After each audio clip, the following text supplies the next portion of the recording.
Hello student आजिर এই ভিডিওটোত আমি class 10 प्रथम गट परीक्षार विज्ञानर এখন क्वेश्चन पेपर লৈ আহিছো যিসকলৰ ইউনিট টেষ্ট एग्जाम হোৱা নাই তোমালোকৰ কাৰণে এই क्वेश्चन পেপাৰখন ইম্পৰ্টেন্ট হ'ব আৰু क्वेश्चन পেপাৰখনত কেনেকুৱা ধৰণৰ প্ৰশ্ন আহিছে তোমালোকৰ এটা ধাৰণা হ'ব আৰু এই क्वेश्चन পেপাৰখনত যিখিনি এমসিকিউ क्वेश्चन আছে সেই এমসিকিউ क्वेश्चनখিনি মই তোমালোকক সলভ কৰি দিম যদি চ্যানেলটোত প্ৰথমবাৰৰ বাবে নতুন হোৱা চ্যানেলটো সাবস্ক্ৰাইব কৰি ৰাখিবা আৰু ভিডিওটো এটা লাইক কৰি দিবা আৰু এই क्वेश्चन পেপাৰখনৰ পিডিএফটো মই ক'ত দিম তোমালোকক এই ভিডিওতে কম তেনেহলে আজিৰ ভিডিওটো আমি ষ্টাৰ্ট কৰিছো এক নম্বৰ क्वेश्चनটো তোমালোকক কি দিয়া আছে চোৱা এক নম্বৰ क्वेश्चनটো দিয়া আছে শুদ্ধ উত্তৰটো বাছি উলিওৱা ইয়াৰ ক নম্বৰটো কি দিয়া আছে Fe2O3 + 2Al तो ये कि उत्पन्न होइसे Al2O3 + 2Fe ठीक है आमाक की दिया আছে आमाक दिया আছে Fe2O3 प्लस की दिया আছে 2Al ठीक है 2Al तो ইয়াতে কি কৰিছে এই Al2 কি কৰিছে এই O2 টো অপসাৰণ কৰিছে ঠিক আছে অপসাৰণ কৰি কি উৎপন্ন কৰিছে Al2O3 আৰু Fe যেটো আছে এটো উলাই আহিছে ঠিক আছে তো যেহেতু Al2O3 টো অপসাৰণ কৰিছে তেনেহলে এইটো এটা কি হ'ব অপসারণ বিক্রিয়া হব ঠিক আছে তেনেহলে ইয়ার উত্তরটো কি হব অপশন নাম্বার সি যেটো আছে অপসারণ বিক্রিয়া এইটো হব ইয়ার শুদ্ধ উত্তর আশা কৰিছো তোমালোকে কোশ্চেনটো বুজি পালা তাৰ পিছত তোমালোকক খ নম্বৰ প্ৰশ্নটো কি দিয়া আছে চোৱা খ নম্বৰটো দিয়া আছে 2AbSO4 তো কি উৎপন্ন হৈছে Fe2O3 + X + SO3 কৈছে বিক্রিয়াটোত H যৌগটো কি হ'ব পাৰে তো এই যেটো X যৌগ আছে এইটো কি হ'ব পাৰে এইটো আমাক লিখিব কৈছে তো আমি যদি ইয়াত অলপ ভালকৈ চাও তেনেহলে ইয়াৰ X যৌগটো কি হ'ব SO2 হ'ব ঠিক আছে অপশন নাম্বার এ হ'ব ইয়াৰ শুদ্ধ উত্তৰ তাৰ পিছত তোমালোকক গ নম্বৰ প্ৰশ্নটো দিয়া আছে চোৱা কি দিয়া আছে ৰাসায়নিক বিক্ৰিয়া নঘটে এ নম্বৰ দিয়া আছে মমবাতি জ্বলাত বি নম্বৰ দিয়া আছে মমবাতি গলাত সি নম্বৰ দিয়া আছে খাদ্য হজম হোৱাত আৰু ডি নম্বৰ দিয়া আছে শ্বসনত তেনেহলে ইয়াৰ যেটো শুদ্ধ উত্তৰ হ'ব সেটো হ'ব অপশন নাম্বাৰ বি মমবাতি গলাত তাৰ পিছত তোমালোকক খ নম্বৰ প্ৰশ্নটো দিয়া আছে মানুহৰ বৃক্ক দুটা কন্ত তন্ত্ৰৰ অংশ এ নম্বৰ দিয়া আছে পৰিপুষ্টি বি নম্বৰ দিয়া আছে পৰিবহন সি নম্বৰ দিয়া আছে শ্বসন আৰু ডি নম্বৰ দিয়া আছে ৰেচন তেনেহলে ইয়াৰ শুদ্ধ উত্তৰটো কি হ'ব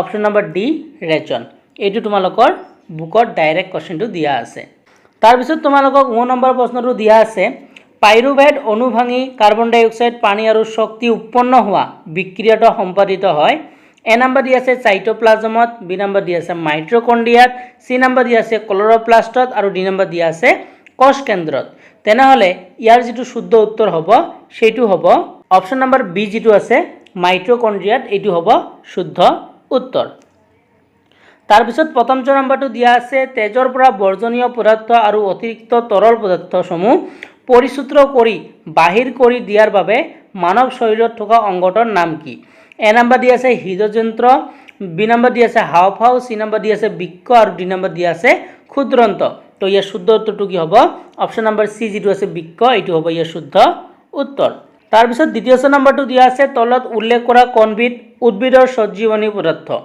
তো এ নম্বৰ দিয়া আছে ইনচুলিন বি নম্বৰ দিয়া আছে থাইৰক্সিন সি নম্বৰ দিয়া আছে অএষ্ট্ৰোজেন আৰু ডি নম্বৰ দিয়া আছে সাইটোকাইনিন ঠিক আছে তো এই যেটো প্ৰশ্ন আছে এইটো মই তোমালোকক হোমৱৰ্ক দিলো যে ইয়াৰ উত্তৰটো কি হ'ব তোমালোকে কমেন্ট সেকশনত জনাবা তোমালোকে কমেন্ট সেকশনত জনাবা মই সকলোৰে কমেন্টটো ৰিপ্লাই দিম যদি তোমালোকৰ শুদ্ধ হৈছে মই তোমালোকক কাৰেক্ট বুলি কম ঠিক আছে তো এইটো তোমালোকৰ 7 পাৰ্টৰ পৰা আহিছে ঠিক আছে নিয়ন্ত্ৰণ আৰু সমন্বয় চেপ্টাৰটোৰ পৰা তো ইয়াৰ উত্তৰটো কি হ'ব তোমালোকে কমেন্ট সেকশনত জনাবা মই তোমালোকক যদি ভুল হয় মই তোমালোকক শুদ্ধ কৰি কৈ দিম ঠিক আছে তোমালোকে সকলে এইটো উত্তৰ কমেন্ট সেকশনত জনাবা তাৰ পিছত বৰ্গজ নম্বৰটো দিয়া আছে দুটা নিউৰনৰ মাজৰ ফাঁকটো কি বুলি কোৱা হয় তো ইয়াৰ এক নম্বৰ অপশন দিয়া আছে সাইনেপস বি নম্বৰ দিয়া আছে ডেনড্ৰাইট সি নম্বৰ দিয়া আছে অ্যাকশন আৰু ডি নম্বৰ দিয়া আছে পেৰোনা তো ইয়াৰ শুদ্ধ উত্তৰটো কি হ'ব অপশন নম্বৰ এ যেটো আছে সাইনেপস এইটো হ'ব তোমালোকৰ শুদ্ধ উত্তৰ তাৰ পিছত তোমালোকক 6 নম্বৰ প্ৰশ্নটো দিয়া আছে তলৰ কণ্ঠ হৰমনৰ অভাৱত ডায়াবেটিস ৰোগ হয় এ দিয়া আছে ইনসুলিন বি নম্বৰ দিয়া আছে থাইৰক্সিন সি নম্বৰ দিয়া আছে অএষ্ট্ৰোজেন আৰু ডি নম্বৰ দিয়া আছে এক্সিন এটো অক্সিন হ'ব লাগিছিল ঠিক আছে তো তোমালোকৰ 6 নম্বৰৰ যেটো শুদ্ধ উত্তৰ হ'ব সেটো হ'ব অপশন নম্বৰ এ ইনসুলিন ঠিক আছে ইনসুলিনৰ সহায়ত কি হয় ডায়াবেটিস ৰোগ হয় ইয়াৰ অপশন নম্বৰ এ টো শুদ্ধ হ'ব তাৰপিছত 9 নম্বৰটো দিয়া আছে লক্ষ্যবস্তুৰ সমান আকাৰৰ সৎ প্ৰতিবিম্ব পাবলৈ হ'লে লক্ষ্যবস্তুটো উত্তৰ লেন্সৰ সন্মুখত কোন স্থানত ৰাখিব লাগিব। তো ইয়াৰ উত্তৰটো হ'ব অপশ্যন নম্বৰ বি, ফোকাছ দৈৰ্ঘ্য দুগুণ দূৰত্ব। তাৰপিছত তোমালোকক নেক্সট যিটো প্ৰশ্ন দিয়া আছে ট নম্বৰ সেইটো হ'ল অৱতল লেন্স এখনৰ ফোকাছ দৈৰ্ঘ্য 0.2 মিটাৰ, লেন্সখনৰ ক্ষমতা কিমান। তো আমাক কি কৈছে যে ফোকাছ দৈৰ্ঘ্য দিয়া আছে, আমাক কি উলিয়াব কৈছে লেন্সখনৰ ক্ষমতা উলিয়াব কৈছে। তেনেহ'লে আমাক কোৱেশ্চনটোত প্ৰথমতে এফ কিমান দিয়া আছে আমি চাওঁ। আমাক কোৱেশ্চনটোত এফ দিয়া আছে, কি দিয়া আছে 0.2 দিয়া আছে, ঠিক আছে 0.2 মিটাৰ দিয়া আছে। এতিয়া যেহেতু আমাৰ লেন্সখন হৈছে অৱতল লেন্স, ঠিক আছে, তো অৱতল লেন্সৰ ক্ষেত্ৰত ফোকাছ দৈৰ্ঘ্যটো কি হয় আমাৰ মাইনাছ হয়। অৱতল লেন্সৰ ক্ষেত্ৰত ফোকাছ দৈৰ্ঘ্যটো কি হয় মাইনাছ হয়। তেনেহ'লে ইয়াতে কি হ'ব আমাৰ ইয়াতে এটা কি আহিব মাইনাছ আহিব, কি আহিব মাইনাছ আহিব, ঠিক আছে আমাৰ ইয়াতে কি আহিব মাইনাছ আহিব। এতিয়া আমাক উলিয়াব কৈছে কি ক্ষমতা, কি উলিয়াব কৈছে ক্ষমতা। তো ক্ষমতাৰ কাৰণে এটা ফৰ্মুলা আছিল পি ইজুকেল টু কি আছিল 1/f, কি ফৰ্মুলা আছিল পি ইজুকেল টু 1/f। এতিয়া যদি ইয়াতে আমি মান বহাই দিওঁ 1/fৰ ঠাইত আমি কি পালোঁ -0.2, ঠিক আছে। তো ইয়াতে আমি পাতি দিম -0.2, ঠিক আছে, কি পাতি দিম -0.2। যেহেতু আমাৰ এফ দিয়া আছে -0.2, তো এফৰ ঠাইত আমি পাতি দিলোঁ -0.2। এতিয়া এইটো অলপ কেলকুলেশ্যন কৰোঁ। তো ওপৰত থাকিল 1, ঠিক আছে, আৰু তলত কি আছে আমি যদি দশমিকটো উঠাই দিওঁ তেনেহ'লে ওপৰত কি হ'ব এটা 10 মাল্টিপুল হ'ব। দশমিকটো উঠি দিলে কি হ'ব ওপৰত এটা 10 মাল্টিপুল হ'ব আৰু তলত কি থাকিব -2 থাকিব, হয় নে নহয়, কাৰণ এক ঘৰত দশমিক আছে। তো দশমিকটো উঠি দিলে কি হ'ব ওপৰত 10 মাল্টিপুল হ'ব। এতিয়া যদি এইটো আমি কোটাকটি কৰোঁ তেনেহ'লে কি হ'ব 2 5 গুণ 10 হ'ব। তেনেহ'লে এইটো কি উত্তৰটো কি হ'ব -5 হ'ব, কি হ'ব -5 হ'ব। আৰু ক্ষমতাৰ এককটো কি হয় ডায়প্টাৰ হয়। তেনেহ'লে কি হ'ব -5 ডায়প্টাৰ। তেনেহ'লে চোৱা অপশ্যন নম্বৰ ক'ত দিয়া আছে। তো এইটো আমি ভালকৈ চাওঁ তেনেহ'লে অপশ্যন নম্বৰ এত দিয়া আছে -5D। তো এইটো হ'ব আমাৰ শুদ্ধ উত্তৰ। আশা কৰিছোঁ তোমালোকে প্ৰশ্নটো কেনেকুৱা ধৰণৰ আহিছে তোমালোকে বুজি পালা, আৰু এইটো যদি 1 নম্বৰত নাহি তোমালোকৰ 2 নম্বৰতো আহে কেনেকৈ লিখিব লাগিব তোমালোকে গম পালা, আৰু কোৱেশ্চনটো কিন্তু তোমালোকৰ ইম্পৰ্টেণ্ট হয়। তাৰপিছত তোমালোকক 6 নম্বৰটো দিয়া আছে চোৱা ফোকাছ দৈৰ্ঘ্যৰ অৱতল দাপোন এখনৰ ভাস্কেন্দ্ৰ আৰু ফোকাছৰ মাজত 4 সেন্টিমিটাৰ উচ্চতাৰ এটা বস্তু ৰখা হ'ল, বস্তুটোৰ প্ৰতিবিম্বৰ প্ৰকৃতি আৰু আকাৰ হ'ব। তো ইয়াতে 4টা অপশ্যন দিয়া আছে। তো ইয়াৰ যিটো চি নম্বৰ অপশ্যন আছে এইটো হ'ব আমাৰ শুদ্ধ উত্তৰ, অসৎ থিয় আৰু 4 সেন্টিমিটাৰতকৈ ডাঙৰ, এইটো হ'ব আমাৰ ইয়াৰ শুদ্ধ উত্তৰ। মই তোমালোকক আজিৰ এই কোৱেশ্চন পেপাৰখনৰ গোটেইখিনি MCQ প্ৰশ্নৰ উত্তৰ লিখি দিলোঁ। আশা কৰিছোঁ তোমালোকে বুজি পালা আৰু কোনটো উত্তৰ শুদ্ধ হ'ব তোমালোকে গম পালা। এতিয়া কোৱেশ্চন পেপাৰখনত 2 মাৰ্ক 3 মাৰ্কৰ কেনেকুৱা ধৰণৰ প্ৰশ্ন আহিছে তোমালোকে চোৱা।